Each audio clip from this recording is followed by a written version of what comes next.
I'm weird. I'm a weirdo. If that phrase did not immediately scare you off, then you're in the right place. Today, we are going to be reviewing, by which I mean ripping to shreds, Riverdale's musical episodes. Now, if you are not aware, you're lucky. Riverdale is a teen drama show on the CW that is based on the Archie comic books. And the Archie comic books are sort of like wholesome comics for kids about Archie and his friends as they go through high school and do like 50s style life, like a very idealized version of the American dream. Riverdale is not that. So Riverdale does have those characters by name. They kind of look similar, I guess. And it is meant to be like this super edgy, dramatic, on the edge of your seat kind of show. The first season, as far as I recall, is a murder mystery about this guy called Jason Blossom who has been murdered. And so Archie and his friends try to figure out the murderer. Pretty self-explanatory, you'd think. No. Riverdale has a reputation for being, I think, the most buck wild TV show, I don't want to say ever, but like ever. It's still running, somehow. Everything in that show makes no sense, but is usually funny. So just a couple of things, and all of these, I swear, are like canon things that have happened in the show. There was a cult that ended up existing to steal organs. A character routinely talks to a corpse and like sits it at the table. The same character burns down the house with her mom inside of it. A mom pretends to be in the cult in order to bust them because she's an FBI agent, which nobody knew. And then her son, her long lost son, comes back, but then he's actually not real. But then the real son, who they thought was dead, is not dead, but is an FBI agent. Also, I guess, but also a serial killer, maybe. There's a drug called Jingle Jangle that you like pour out of pixie sticks. There's a whole plot around Dungeons and Dragons, but it's called Griffins and Gargoyles, G&G, and it sort of plays on the satanic panic, like all the kids start losing grip on reality and start seeing this gargoyle king, I think, but maybe it's because they were all being dosed. Somebody fights a bear at one point, and most recently, which I discovered when I was looking at the wiki for these episodes, they blew up the entire town. And then the new season started with them being in Riverdale, which is a town that is like a slightly parallel universe, I guess, except magic is maybe more real. And they eat somebody's heart, and then the literal Satan comes and like starts getting people's souls and getting people to give him souls. And then he's defeated by a waitress who has the tears of the Virgin Mary that was given to her by a literal archangel. I am dead serious. And I think that's about where we're at? Question mark? I don't know. So nobody knows what's going on in Riverdale, right? And something a lot of long-running shows do is they'll have a musical episode where all of the characters, for some reason, start singing. And it's not usually canon, or if it is, they try to make a reason for it. So the most famous one I've heard, I've never actually seen, is Buffy the Vampire Slayer's musical episode, which I think is called Once More with Feeling, where they're all cursed to sing, so it like makes sense narratively. Riverdale doesn't do any of this. So the basic frame, no, actually the frame is different, but they take a musical that already exists and is popular and then sort of try to shove it into the existing story, which works horribly. In some of the episodes, they are meant to be performing the musical at school. In the later episodes, they sort of abandon that. It's so bad. The singing is bad. The choreography is bad. Just everything is bad. So what I did was I watched all the episodes and I took notes, which I have my laptop for because it just feels like a fever dream. And we're gonna look at it and just question life.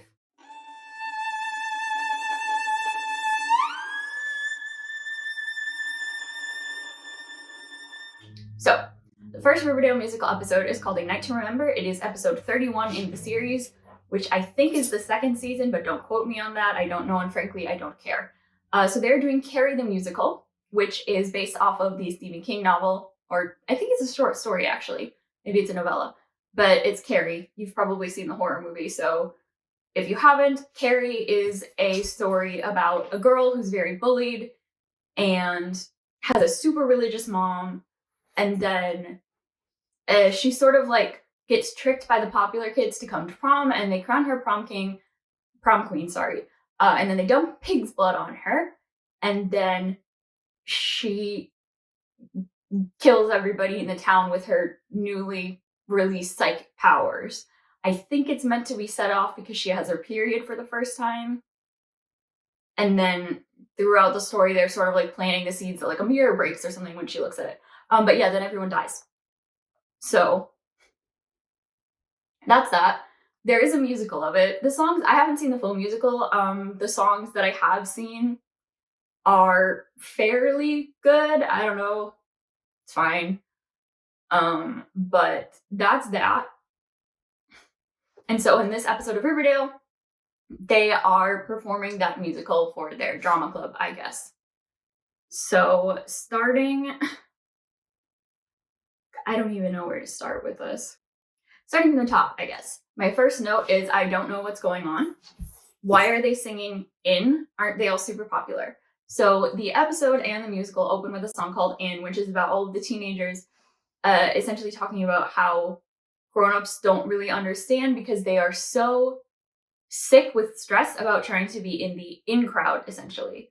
Now, all the main characters of Riverdale are super popular and in some cases quite rich. So the fact that they are singing this song is very weird and kind of already is taking away from the story because, yeah, there are popular kids and they are stressed, but I don't know. I thought it was weird. My next note is, ooh, relationship drama. Also Sierra Burgess, which I think is in the episode after they finish singing In, they're all having like an introduction to one another for the drama club, even though I think they all know each other. I don't know, it's so stupid. But the actress who plays Sierra Burgess in the equally terrible movie Sierra Burgess the Loser is in this. I think her character is called Ethel. And she's there. As for the relationship drama, if I recall correctly, and I don't do, it was something like Archie and Veronica are currently broken up because of something she didn't tell them, but I don't remember what it is, and also I don't care.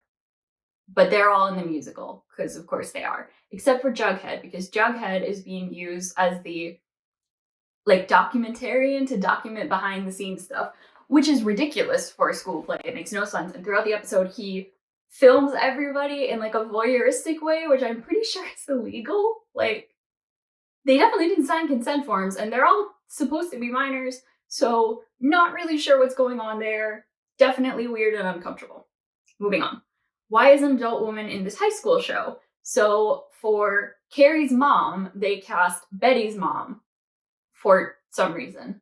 Did I say who the main characters are in this show? I don't know if I did. Sorry. If you didn't know, the main characters in this show are a core friend group of Archie, Jughead, Betty, and Veronica. So Betty is the girl next door who Archie always sort of liked, but then Veronica is the new rich girl who comes to town. Archie and Jughead are best friends. Jughead is the one who says, I'm a weirdo. I'm sort of not really bothering to explain the overall plot of the show because it doesn't make sense anyway, so it doesn't matter. But yeah, for whatever reason, they cast her as Carrie's mom, and the justification for this is that they want to be authentic in the casting, but then later there's a scene where a student is playing the gym teacher who is also meant to be an adult woman. So that kind of just goes out the window. From a meta sense, they clearly want Betty's mom to be Carrie's mom because she sings this whole song about how like she doesn't want to lose Carrie and her mom doesn't want to lose Betty, but Betty is not playing Carrie, so this doesn't make sense either. Speaking of which, the next note is casting drama because Cheryl Blossom, the mean girl, I guess, has been cast as Carrie and people are upset about that, so she sings this song Carrie, which is a song in the musical by Carrie. You might have guessed that. And so I said, okay, we're just showing off, I guess. It's not good and makes no sense. Cheryl, stop. So she tries, basically they question her being cast, so she stands up and tries to belt the song, except none of these people can belt. And it's also just really awkward and kind of uncomfortable. Then I have mixing in some Phantom, I guess, because a sandbag drops and, you know, they freak out. And then later there's this plot about how they're being threatened to, like, if Cheryl isn't replaced as the lead, then something will happen, blah, blah, blah, blah, blah. So I don't know why they threw that in there. Maybe an homage to, like, theater people. But then they mentioned it as well. They're like, Jughead actually says something like, oh, they threw a little classic Phantom of the Opera. And it's like, yeah, we know. This is Phantom of the Opera is not exactly a niche musical. So then it immediately skips to the song, I think, Do Me a Favor, which is like a sexual song.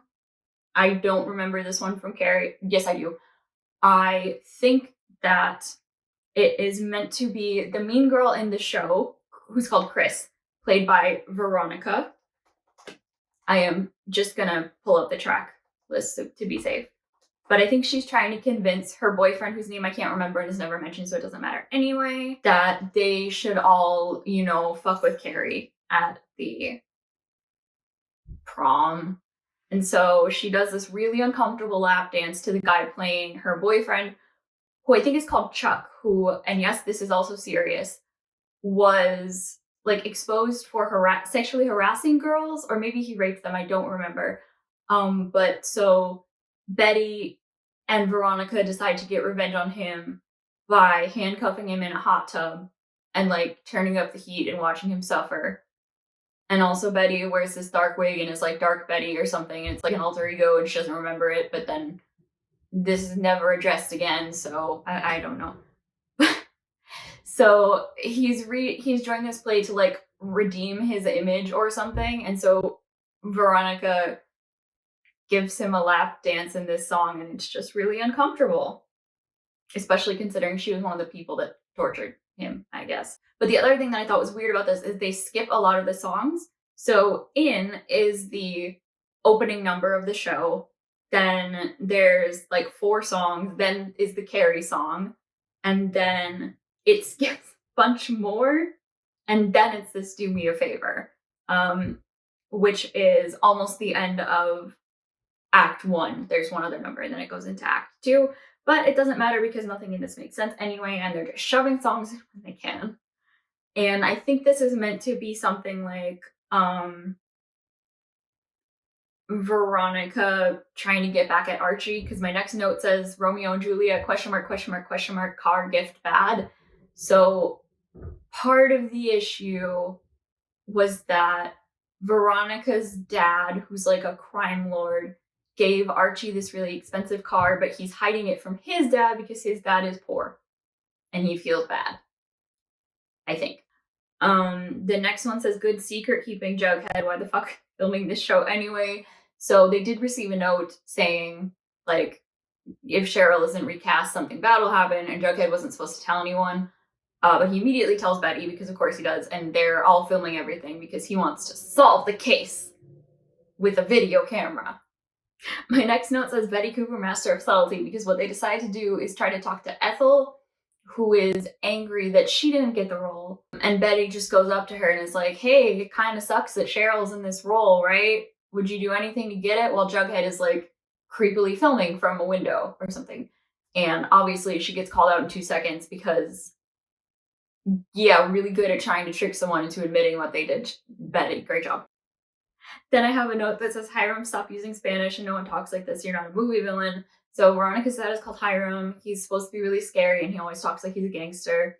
He also calls Veronica Mija, but he always says it in like the coldest way that it just sounds really forced and like, don't forget, they're Hispanic. So then they move on to the song The World According to Chris, which is my favorite song in Carrie, where Chris, the aforementioned mean girl played by Veronica, is explaining to all of her friends how essentially it's a dog-eat-dog world and you should, you know, be the one on top. So you shouldn't feel bad.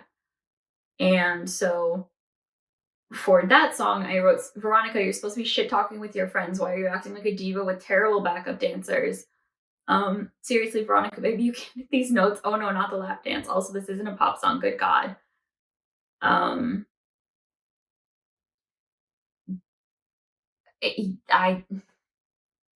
yeah, a lot of these songs take out the, I guess, atmosphere of what the actual show is supposed to be. So they sometimes make things really dramatic when they shouldn't be.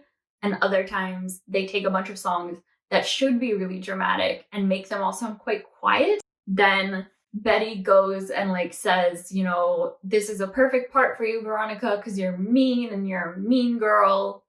And Archie's like, don't be so mean to her. How could you be so mean to her or something? And it's like, okay, she like said two things to her. She's not exactly murdering her. I don't know. Betty decides to apologize to Veronica by singing You Shine, which I think is meant to be a love song between her character and Archie's character, who are Sue and Tommy. But instead she goes and sings it to Veronica. So oh, and now it's a bestie song. So it's not gay. Also, these problems don't last for more than a minute before they're solved by the power of Carrie, which is true. This is another thing that Riverdale has, is any sort of issue can be just immediately solved to the point where it's like, why did you even bother introducing it? Then there's a bit where Hiram comes into the garage where Archie's dad is working and is like, oh, do you like your car? Because he has to show that he's better than this child's dad or something. I don't know. There are more letters about how Cheryl needs to be kicked out, and Jughead refers to them as thespian terrorism, which is a great quote. And then Cheryl is immediately pulled out of the musical because her mom says that she can't, which apparently you need parental consent in this world to perform in a school musical.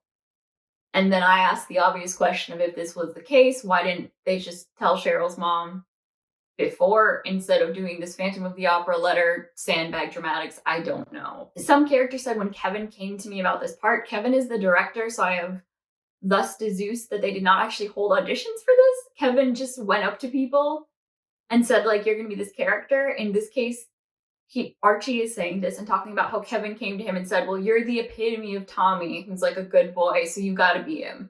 Which is not how musicals work, but sure. Then they start singing about how excited they are for the show. They're like supposed to be getting ready for the prom or something, but they're getting ready for the show and all the girls are wearing curlers, which doesn't make sense. And they have the mom sing a line about how all the boys are excited about having sex, which is really uncomfortable. And I also note that, like, in the show, the actors really exaggerate their faces as if they were doing actual theater, whether or not they're doing the show in the context of the TV show. But the voices, as I said, are so subdued that this makes no sense. Then I have a note, this doesn't make sense, Cheryl, you dramatic bitch. Because she goes and like threatens her mom about how she's gonna burn the house down again if her mom doesn't let her do theater, I think. And she can't hurt the grandma, I think. This plot stuff, it doesn't matter. Just said that I hope the audience get big push on it, which I do. Have their own dressing rooms, and I think Veronica and Chuck are making out, or just two random people. I don't remember. I don't care. But yeah, like Ethel has her own dressing room, even though as far as I know, she's not a principal character. Also, at least at my school, we did not have individual dressing rooms. We had like one room, and then you had a changing room. But then Jughead bursts into the aforementioned Ethel's dressing room and sees in the garbage can all these like cutout magazines, which he assumes are for these threatening notes. Ethel comes in and says, therefore my vision board, which I just found really funny. They do a scene of like the kids getting ready for the show by doing like drama. What did you do to die today in a minute or two till two? That one. And so I just wrote PTSD flashback to my drama club. And then Veronica very magnanimously is like, Chuck, you've been on such good behavior this show that, you know, your exile is over. Like, people will be nice to you again. And I was quite confused about that because they had literally almost murdered him, but because he was nice in the show while you gave him lap dances, it's fine, I guess. Then Carrie's mom is on stage. She's singing about it, and then they cut to Carrie, or cut to the back of the stage opens and Carrie is revealed. Also, Carrie's name is Carrietta, I guess.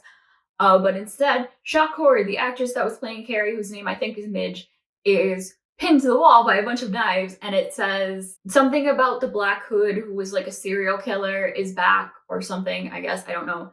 And so the audience just stares for a while before I think Cheryl is like, oh my God, help her. And I was very curious as to how long that took, because I don't know how no one noticed the murdering and, hanging to the wall with knives and blood, writing, and then that would take time, I assume, and would presumably be fairly loud, so I don't know how that happened, but whatever. And then it just ends. So I just wrote, oh, it's over, I guess. Okay. What happened? Who killed her? I don't know. Don't really care. Did Ethel write these letters? Don't know. That's the first one. Okay, we made it through the first musical episode.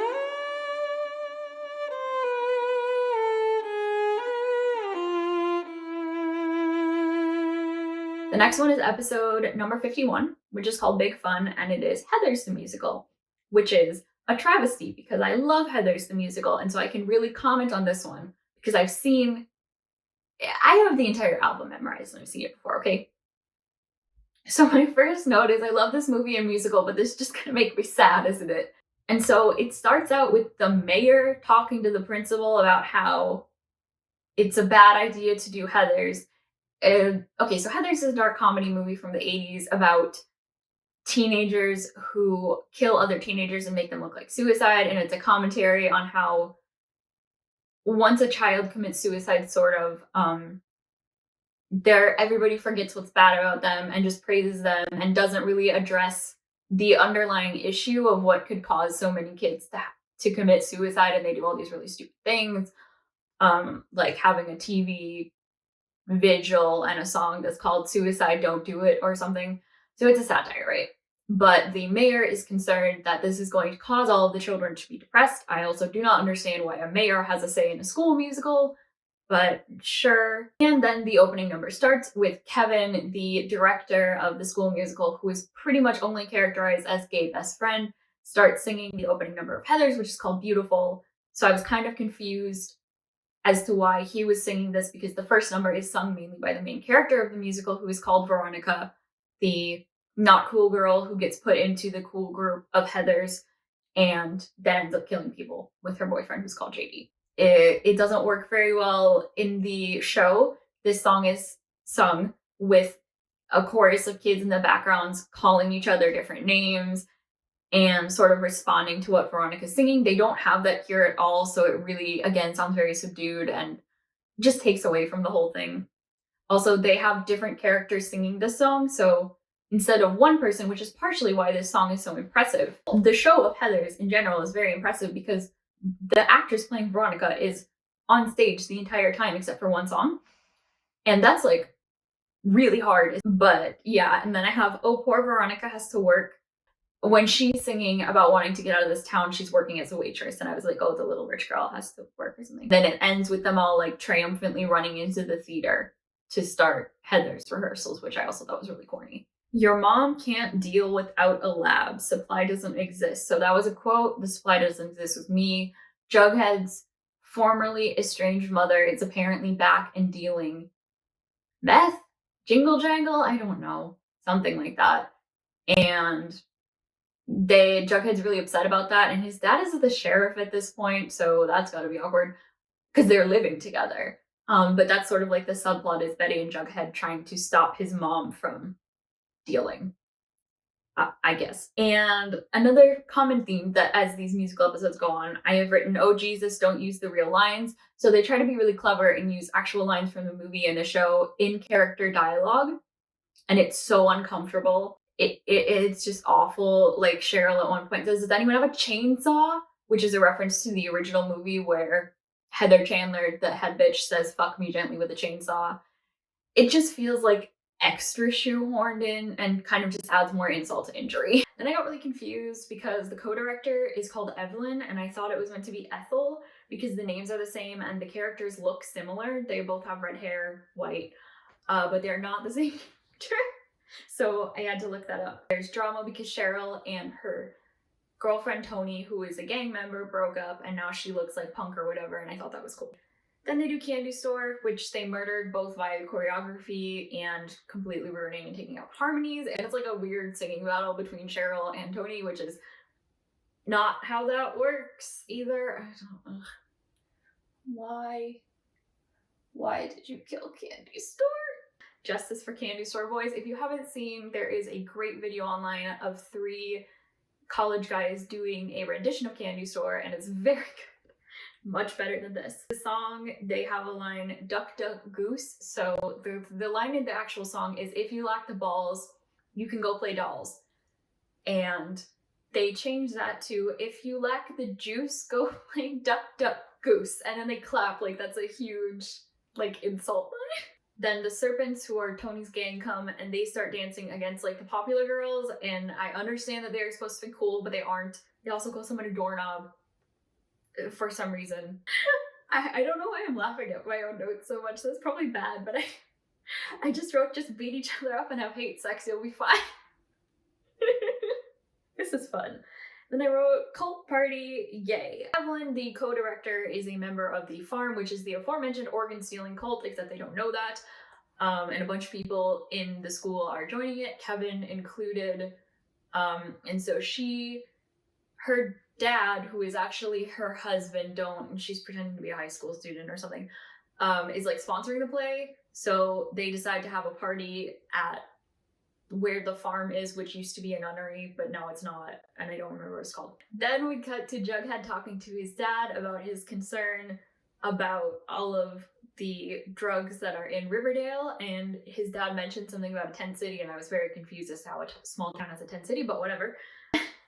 I wrote, Daddy let my gang that used to be your gang help you know as the police, because Veronica enters and her parents are just sitting there in the dark and they tell her they're getting divorced, which I thought was really funny. She says she could use libation. That's another theme I've heard people point out a lot, is Veronica has lines that are supposed to make her sound really adult and sophisticated, but they just sound stupid. Then they sing Big Fun for the party, and I wrote, oh god, it's Illegal Heathers, but worse, which I believe was a reference to Kevin singing the I Feel Like Bono at Live Aid line, which is often butchered and was in the Illegal Heathers, which is a YouTube video of an illegal high school performance of Heathers where everyone is terrible, except these people are adults, so it's worse. Then they have the character Verona saying, how did I become this popular? She's like the most popular girl in school, so that doesn't make sense. The whole point of the character Veronica in the musical is her being a loser who was then taken into popularity and kind of loses stuff. Yeah, how did Kevin do the illegals Heather Live Aid? So the line, if you fuck it up, is I feel like Bono at Live Aid. You can get it really nasal. And then there's a whole bit where they talk about, in the musical, they're gonna make fun of Martha Dunstock, who is a fat girl who is like the butt of everyone's jokes. They don't have Martha in Riverdale. Instead, Cheryl is upset because Tony arrived at this party and Evelyn, the aforementioned cult girl pretending to be a high schooler, is like, follow my lead. And so in the song, they say dang, dang, diggity, dang, dang. And they do that here with a hand jive for some reason. Then Evelyn gives Kevin a brownie and I was like, oh, pot brownie. Oh no, it's a hallucinogenic. And he takes a bite and immediately starts tripping, which I don't think is how that works. But he hallucinates the dead girl from the last musical episode because he still feels guilty about that, and he is convinced he is being haunted by her ghost. Time to traumatize the students. So then Evelyn's really big on having the students like talk about their trauma for the play, which like, okay. And then this other guy who I think is called Fangs, I don't know, talks about how he's seen the ghost of this girl too, and so I wrote ghost bonding, no homo, which does become homo later in this episode. The theater at church, stop stealing movie lines, Cheryl, brain tumor for breakfast, that's 2 lines in a row, Cheryl. They even stole the music. And then Dead Girl Walking starts, which is meant to be a song about how Veronica is very upset because she feels like she's been ousted by the Heathers and they're going to destroy her, so she decides to go to the bad boy's house, who's called JD, and have wild sex with him. And it's kind of famous because it is a number where her shirt gets ripped open and it's a whole thing. Cheryl is mad at Tony because she wore the color red, and so that triggers this song, and Tony decides to go into the school, which is where she is, sorry, and they have like a rec room and grab two people, a girl and a boy, and start having a threesome, which I was freaking out because I really didn't like that they were doing in school. And so this part of my notes is just begging, please God, don't fuck on the stage. There's a moment where Tony hallucinates Cheryl, which is like, oh yeah, real sexy. And it parallels a scene from the movie where two bullies are murdered by having them strip, and then Veronica shoots them and they make it look like a gay suicide, double suicide, murder suicide, I don't know. And so they sort of parallel that on stage, and then Tony's like, no, stop. So these two are just down in their underwear and it's really weird, and then it's just like, okay, I guess y'all were real willing to have sex on a stage in front of everyone. Okay, no one was there, but like anyone could have walked in. Then there is, we cut to Jughead, who is handing out little maps to his gang to where they think a trailer might be where his mom is presumably cooking drugs, and this trailer is where he used to live. It cuts to the gargoyle chamber with Betty trying to film what's happening. Hopefully it goes better than last time. Spoiler alert, it doesn't. Then they're singing the song Our Love Is God, which is, again, supposed to be a song about how Veronica slowly realizes that JD is very obsessive and will probably kill her. In the show, it's done very well with the choreo of him hugging her, and then eventually he sort of like chokeholds her, and she's terrified. In this, it is Kevin and the other guy whose name might be Fang, but they're like kneeling in white, and Evelyn is kind of giving them a wedding, I guess, and everyone is watching them. This is all the cult thing. So I wrote, have these two spoken before? Ghost bonding, yes, homo?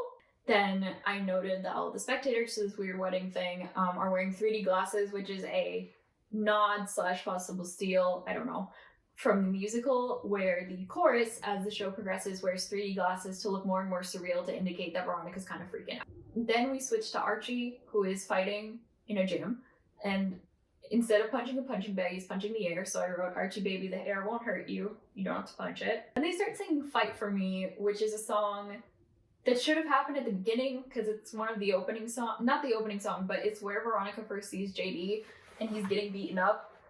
But instead, this is Archie and Josie. Jughead and Betty are now in the trailer because somebody from the suburbs found it. I don't know. Then they talk about how weird their families are, which, yep. Then they start singing 17, which in the show is Veronica trying to convince JD to stop murdering people because they're just kids and they should, you know, do normal shit. But they also didn't start the song at the beginning, which really annoyed me. So in the song, Veronica asked JD, like, can you just let me in? And so I wrote, you're sitting in his old home, that's a trailer, and now a drug den. Hasn't he let you in enough already? Then they're also talking about all this stuff that they, like, the stuff that's happening around them, they can't prevent. The stuff that the song is about and Heather's is preventable because JD is causing it. But the fact that your mom is running a meth lab and there's like a killer or whatever is not really something children can prevent. I don't know. Okay, this is mean. I said that Cole Sprouse looked like he was gonna die based on his expression because he can't belt, and JD has to belt in this song, kind of. Then they start dancing in the meth lab, which I thought was really odd because it seems kind of dangerous for a lot of reasons. Then I had to write, please don't fuck because I was genuinely concerned.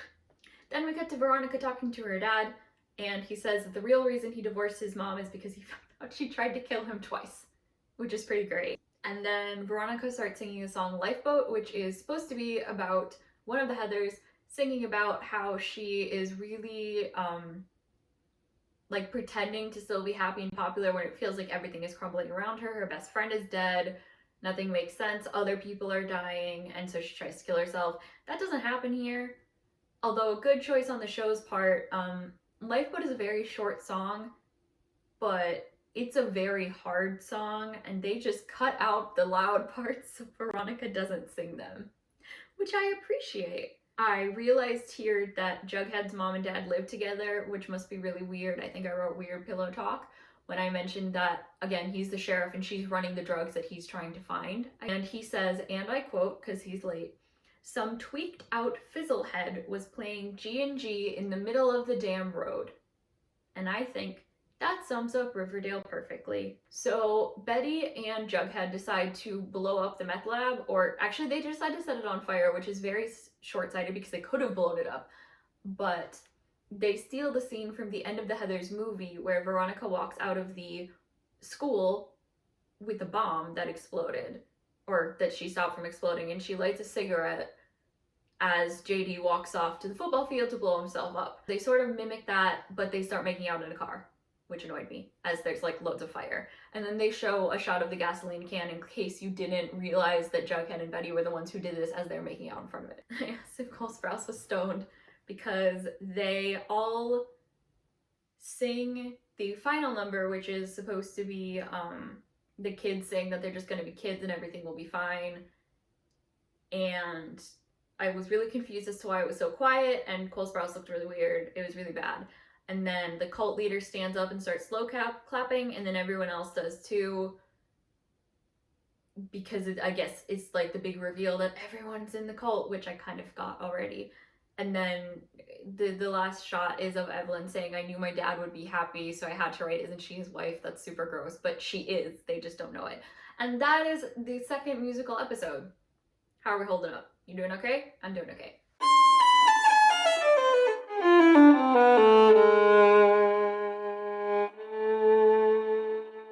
So the third episode is episode 74, so I think, do they do it every 20 episodes? That kind of is what it feels like.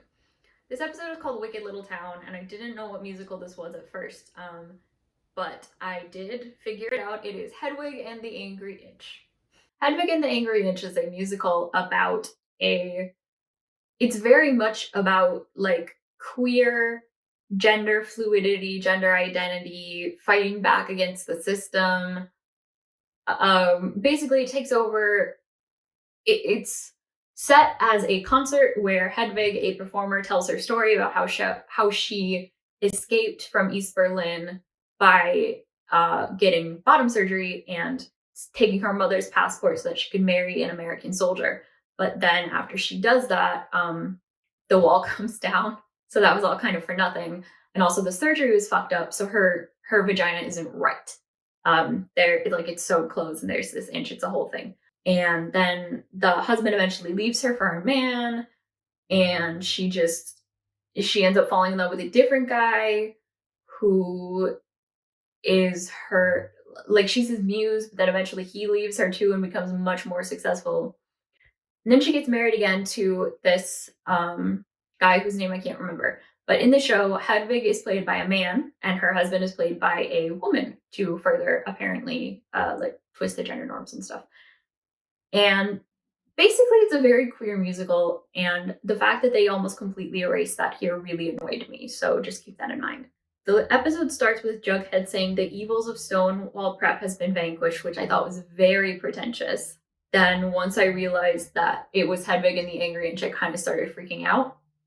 And I didn't understand why they all had TVs from the 60s, because I guess there's this plot where someone is filming the outside of people's houses and sending it to them to like scare them. I don't know. So the first song is called Wicked Little Town. And in the musical, it is about Hedwig comforting I'm just gonna read. So I've never actually seen Hedwig and the Angry Inch, and I don't want to mess this up. I know that the musical has been criticized for not having a trans woman play Hedwig. Neil Patrick Harris is very famous for having starred in the role. I know that too. But yeah, I don't know. Never mind. Wicked Little Town opens the episode of Riverdale, but it is the 7th song in the track list because it's stupid. This song, according to the Wikipedia page, is about Hedwig singing this song as sort of a love ballad to someone called Tommy, who hurt her because he stole her songs and then he ran away. And he also, so this is the one who was like his muse, and then he stole her songs and he broke up with her because she's a woman and he was in love with man, or he didn't understand which one to, I don't know. Anyway, it's weird. but they open it just by saying like, this town is bad. So they take it very literally, because of course they do. So Archie and Hiram fight about something. I was very pleased to see that literally nothing has changed in like 4 seasons, 3 seasons. I don't know what season we're on. It doesn't matter. Then they talk about how Jughead's like freaking out because he's really behind on work, and he calls himself Sisyphus, who rolled the boulder up and down the hill for eternity. I was quite confused because wasn't he at this like fancy school? So didn't he do schoolwork? I don't know. But that's like a B plot. And then after Betty leaves, he goes to, I think, the police and is like, hey, can I just watch all these tapes that this stalker dude has been sending? And they let him. He's still a minor. I don't know. Then there's a new principal because the old one was in the cult, I think. And Kevin is upset because he isn't allowed to perform a song from Hedwig and the Angry Inch in their variety show. So there's no musical this year, it's a variety show. And the principal talks about how it's inappropriate, and I kind of agree. The songs in Hedwig are very sexual and very adult, and I don't think it is appropriate for kids to sing them, especially in a school setting. But Kevin decides that this is wrong, so they start singing Tear Me Down, and tries to be like rebelling, and he actually says, we're Generation Z, which made me want to die. And they make a big deal out of Archie signing up for the variety show, which I thought was dumb because Archie's always in these things. And he signs up with his band, which he has named the Archies, because of course he did. I also thought it was really weird because Kevin is a cis dude who really hasn't been developed at all, and that sort of continues throughout this episode. It made me really uncomfortable. And just like throughout this whole episode, they kind of heavily imply that the principal is homophobic and queerphobic and doesn't want to do the show because of that, when literally all he ever says is it's too sexual, which again, I agree with. And so they try to make it into this big social justice thing, but they're missing the actual point of the musical and kind of are making it worse by having cis people rant about it. It's so weird. Anyway, after that, they're having a girls' sleepover plus Kevin, because Kevin is the gay best friend, so he's an accessory. And he is sad, so they start singing the song Wig in the Box, which I like a lot. And Wig in the Box is, according to the Wikipedia page, just to give you a better idea, assuming I can find it, because nothing is in order here. Yeah, so apparently this song is about after her first husband leaves her for a man, and the Berlin Wall drops, she sings Wig in the Box and starts making herself more feminine and sort of like creates this glamorous identity. In Riverdale, Kevin's friends sing this song to make him feel better and do like a makeover scene. So they make him up into a gorgeous feminine woman, which has never been something he has expressed interest in ever, but he seems like really moved by it. So then I was like, oh, is this Kevin coming out as trans? Is that what this episode's going to be about? It's not. It's never addressed again. Throughout this whole song, he and then some of the other girls put on like wigs and makeup and stuff, and it's all like, haha, so funny. It's really weird, and I really like that song. I've sang that song in a gay bar with a bunch of people once, and so to see these mostly straight girls using it to make a cis dude feel better by dressing him up like a woman, but then taking it off because he's not. That's so fucking weird. Not that you have to be a trans woman, obviously, expression does not equal identity. But Kevin has never expressed, as far as I know, any interest in makeup or hair or getting pretty, besides sort of that gay best friend trope of like, oh my god, girl, you gotta look so pretty. So it just made me really uncomfortable. Then the next song, this is probably the worst thing they have ever done in this episode. The principal is eating at the diner, and the cheerleaders, led by Cheryl, go to convince him to let them do Hedwig in the variety show. So what song do they choose? They choose a song called Sugar Daddy, which is a very sexual song. And it's what it sounds like. Singing about a sugar daddy. Underage girls, canonically, are singing to a man to try and make him let them do this show. And they really try to make it like he's homophobic in this one. And Cheryl even says, like, you know, if you don't, it's going to be like are you afraid of lesbians or something? And I honestly thought they were going to do that thing where they make hot girls kiss to turn on the audience. They didn't, but like that was the vibe. I thought it was ridiculously inappropriate, and it doesn't help their cause at all. Like, yes, let's convince the principal that we should be able to perform this musical or songs from this musical in a school setting by singing one of the more sexual songs and grinding on each other, which is what they do. So, and they also sounded really young, which made me really uncomfortable. And I actually wrote, I'm going to die. Also, the choreo and singing are terrible. And then the principal explicitly says, no, I'm not doing this. It's too sexual. And if you continue to try to do this, anyone who performs Hedwig at the fucking cabaret or whatever it is going to be banned from prom. And they all act like this is the most evil, unfair thing ever, when, again, in my mind, it's pretty logical. We cut to Jughead in his dungeon, I guess. I think that's what he calls it. I don't know where it is. It's like, no, it's a bunker. He calls it a bunker. So he's yelling at Betty because he didn't do the homework and she's upset with him. And I didn't understand why that mattered. Also, I thought the students were like divided, and that's one of the problems of this episode, but they all come together to perform Hedwig. And Archie and Betty kiss or something. I didn't care about that either. And everyone is dressed up like Hedwig in drag, which I also thought was really weird. So basically, they decide, okay, if we're not going to perform at the variety show, we are going to sing in the school instead. So everybody dresses up in drag, and Kevin is performing. I think they do the Origin of Love, because that's when Betty and Archie are like uncomfortably making out and singing with each other as well. I don't remember. I don't know. And then all the Archies perform at the diner, and they all sing the Midnight Radio, which is the final song in the musical, which Hedwig's husband is supposed to sing, but they don't do that.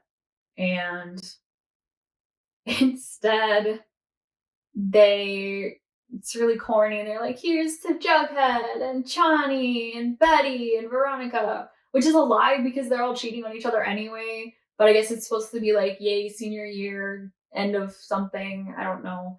They all have candles, which confused me. And then they run off the stage. I thought there was going to be another dead body behind the curtain. There wasn't. But they end up on the roof and they're performing. And I wrote, so they took out all of the queer stuff and anything that would be inappropriate, so banning it makes even less sense. And then Jughead starts narrating again, something like, it's supposed to be good, but it's still a wicked little town. And he watches a video of someone in a Betty mask from the comics bashing somebody who's wearing a Jughead mask on the head with a rock, which is kind of horrifying. Anyway, that's that.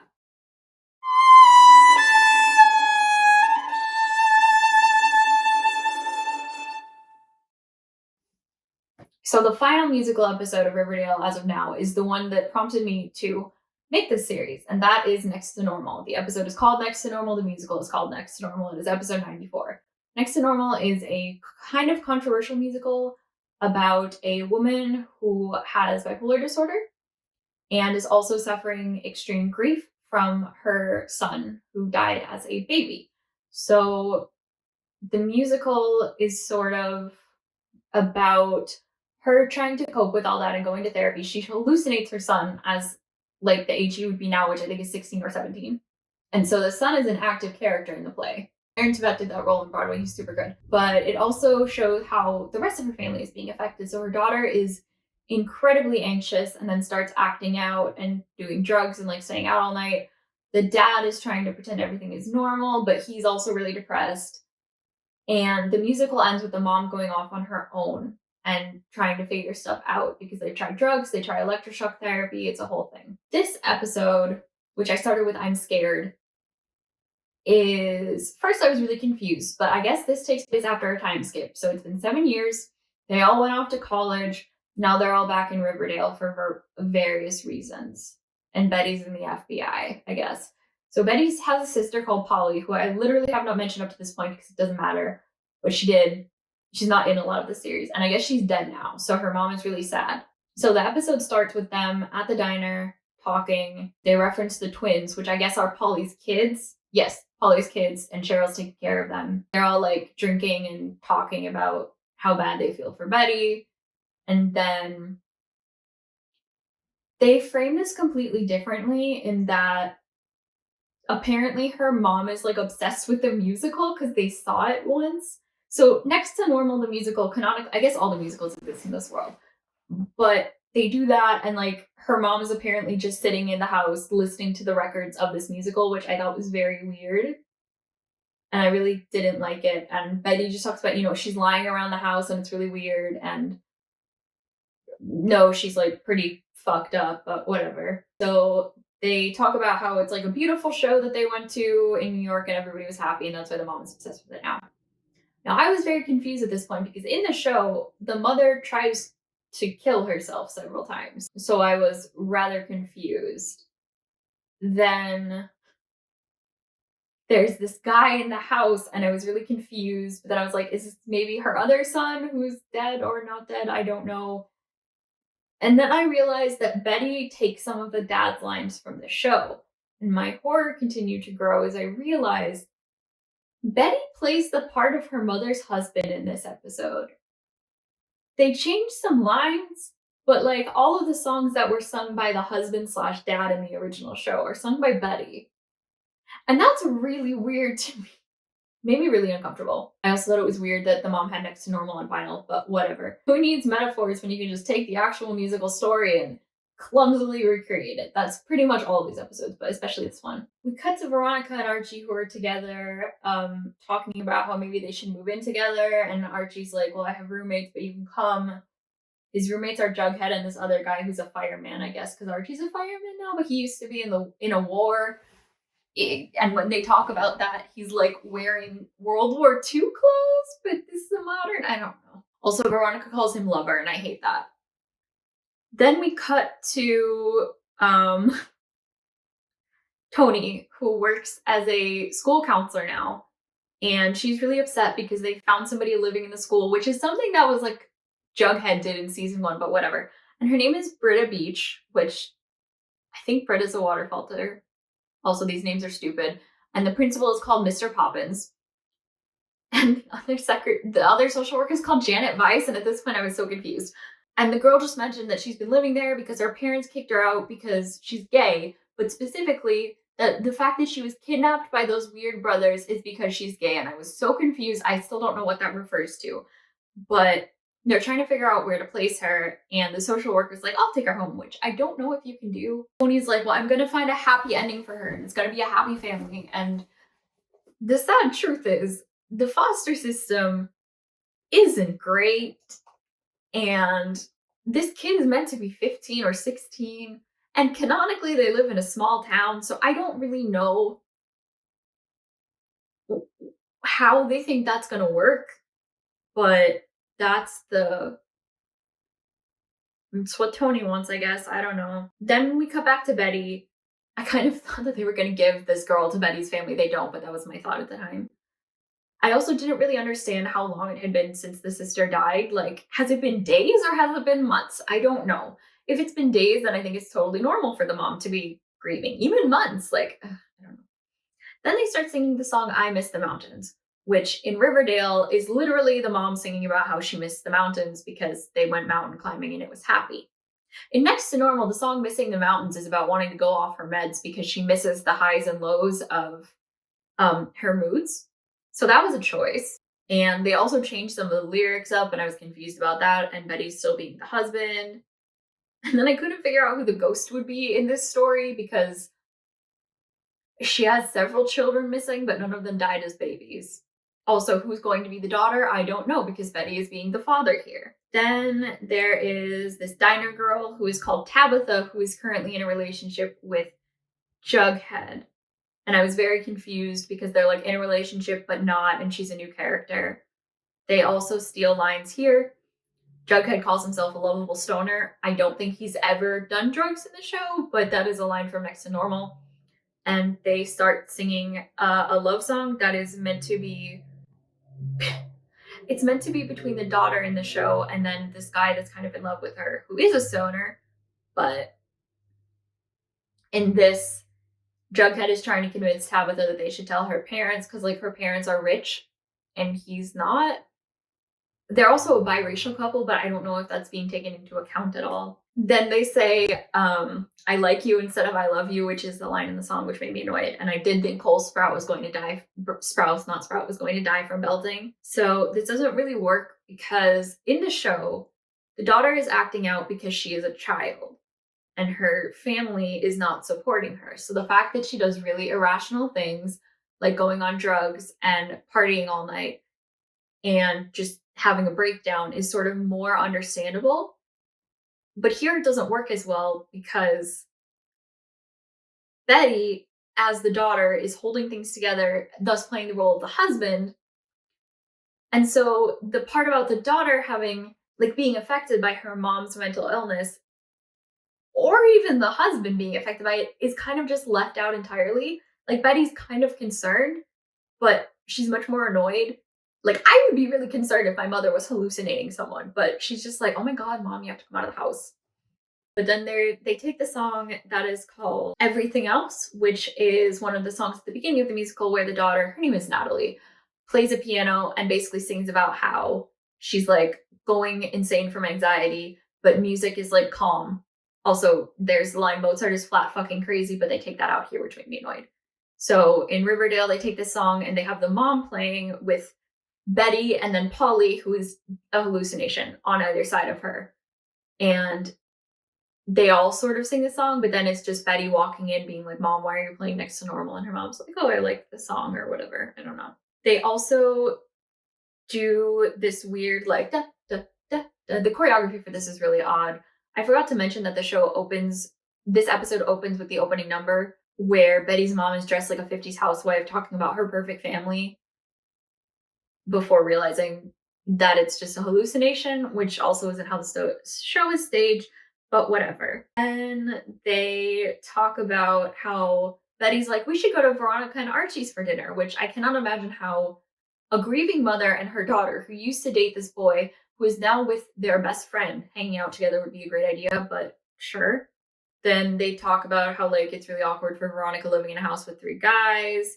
They call him a super stud. Jughead says he's going to nuke up the food, which annoyed me. And then Veronica starts singing a song about how she feels really unappreciated and invisible by Archie. This song is called Superboy and the Invisible Girl, and in my opinion, it is one of 2 most impactful songs in Next to Normal.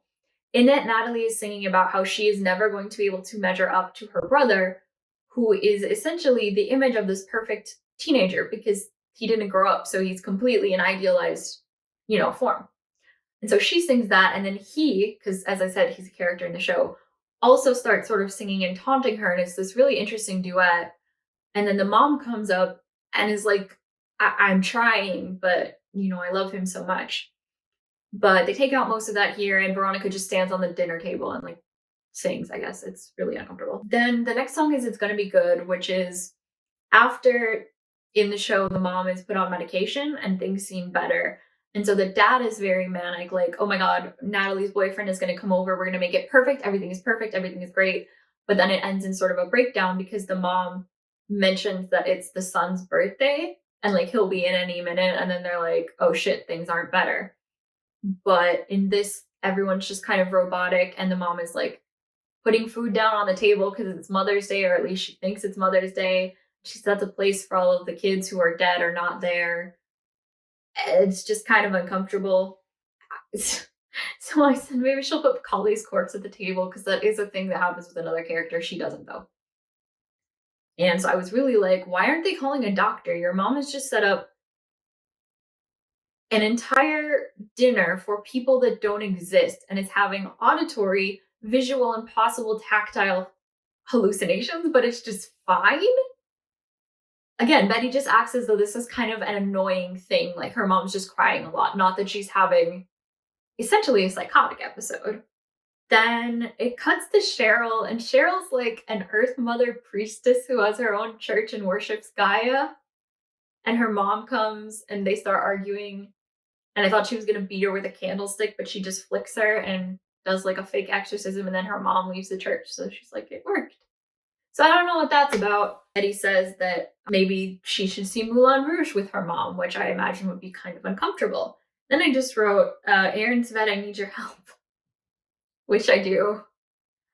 Then, yes, so they were going to go out, and this is a song called I'm Alive, which is sung by the son in the musical, and he is saying, like, his mom is seeing him again, and he's like, I'm never gonna leave. And then eventually he convinces her to try to kill herself to be with him. But in this, they have the son and the daughter doing that because the mom initially thinks Polly's gonna come with them or something. And it's weirdly like sexual.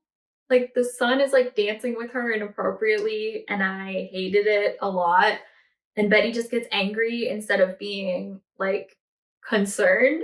And I'm begging, like, please, in the show, she goes to a doctor. Please take your mother to a doctor. But she doesn't. Oh, and the death in the show is a horrible accident. We find out that Betty's mom blames Betty for it because she wasn't here. And I did some research, and I guess Polly died because she was a sex worker, and there was like a family who went around killing sex workers. It doesn't make sense. So then there's a weird scene where Jughead is taken into a car by Tabitha's dad and is like, you should just leave her because she's better than you. And then he offers him Swellegrino, which I hate. Archie and Veronica are like, maybe we should move out, but I think it's been a day since they move in, but I don't know. Then it cuts to Tony and Fangs, the guy that Kevin may be gay married in a cult, but I guess they live together now.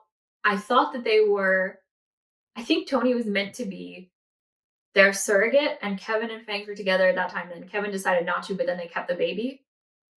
FYI, the baby later gets almost sacrificed by La Llorona, but instead Tony becomes the new La Llorona, who is a white woman. Betty is talking to Kevin about how she's worried about her mom, but I don't understand why they just don't take her to a doctor. Oh, didn't I see this movie is what they changed the lyrics to, that Cheryl sings to her mom when she's exercising her, which is about the mom in Next to Normal deciding she doesn't want to do this treatment, and so she leaves. Then they cut to Jughead and Tabitha. They were supposed to be at a restaurant. He doesn't show up, but then he does show up, and they start singing Hey, which is one of my favorite songs in the musical. There's 3 of them, but it is about Natalie and her boyfriend Harry and how he's trying to stand by and help her even as she self-destructs.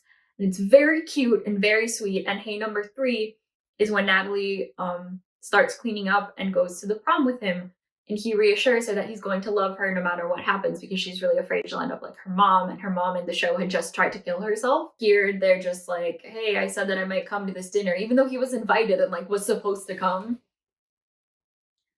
I don't know. So they do that, and then they leave. And they just have, well, your mother didn't just slit her wrists in the bathroom, did she, Tabitha? Because there's a line where Jughead asks about her mom, which in the show is the boyfriend expressing concern because the mom's in the hospital. But here she's just like, well, they'll be fine. Like, yeah, they're sitting there at dinner. They'll fucking live. And then I just have Riverdale, I hate you. You have my undying rage. Congratulations. Then it's TT for tea time because Tony has come to talk to Cheryl because she wants Cheryl to take in this girl, Britta, because she's already taken in Polly's kids, I guess. Somebody says, I don't know who I am, and I just wrote, I don't know who I am either. It's all good. Then Veronica and Archie are talking about how they don't want to rush, which I was like, you guys just moved in together. That's kind of rushing, but okay. We're not in high school anymore. Then why do you have the same issues? Why does the musical Next to Normal cause hallucinations? Because Betty like breaks the song, and then her mom's like, fine, okay. And her mother start singing a song, which is called I Am the One, I think. The first one, which is the husband basically promising to like stay and help her because she's his wife, and they talk about like the wedding and how he promised to always be by her. But this is Betty and her mom, and that's weird. They change the songs, but it's weird a lot. They completely eliminate the part where the mother gets ECT, so electric shock therapy, and that song is probably the other most effective song in the musical in my opinion because it cuts between the mom experiencing the therapy and her daughter who is out of her mind on drugs trying not to feel anything. And it's really cool. Yes, and now we're at the funeral and we see Polly's kids who are like 7, which is weird because they told them, Cheryl mentioned at the beginning of the episode that she said their mom was like somewhere really nice, so I assumed they were like toddlers, but no. And obviously they're at their mom's grave, so I'm not really sure how that went down. And Britta and Cheryl are wearing capes, which I liked, and that was the only thing I liked about this episode. They're all singing at the grave, which I wrote is only allowed in Beetlejuice. and they're singing the finale, which I'm pretty sure is about how Diana leaves and then they're like, everything's gonna be okay, and the dad gets depressed, like starts to get treatment for his depression. But here we're just singing at a grave. And my final note is next to normal paid them, right? Because they use it a lot. And apparently, I found out after this next episode ends with the entire town getting blown up, and then they're in an alternate reality. So those are Riverdale's musical episodes. Riverdale confuses me a lot because I think it has no cohesion and nothing matters. Like, there are problems that are just dropped or never addressed or forgotten about or solved within like a minute, so it doesn't matter.